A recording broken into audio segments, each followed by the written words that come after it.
Hello everyone, welcome to Fix Zone. Today we will be discussing how to add extensions to Safari on your Mac. It's a pretty straightforward process, so let's get right into it. First things first, you'll want to click on the Apple logo in the top left corner of your screen. Then click on App Store. Once the App Store is open, we need to find the Safari Extensions section.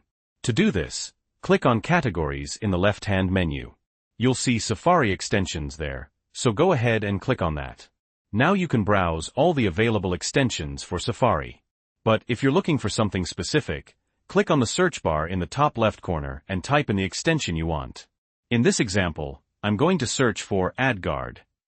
Once you've searched, find the extension you're after, in our case, the AdGuard for Safari extension. Click on it to learn more. Ready to install? Click Get, and then Install. You might need to verify with Touch ID or your iCloud password. Just follow the on-screen prompts.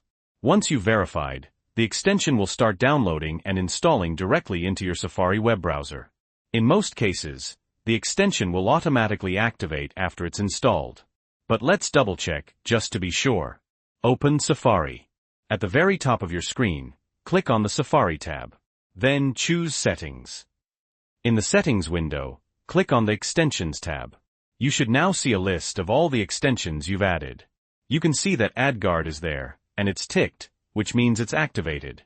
Just a quick side note, if you ever want to uninstall an extension, just click on the extension you want to remove and then click the Uninstall button next to it. Alright, the extension is installed and activated. You can now use Safari as you normally would, with the added benefits of the extension. So if you found this video helpful, please give it a like. And if you have any questions or comments, feel free to leave them down below. Thanks for watching Fix Zone.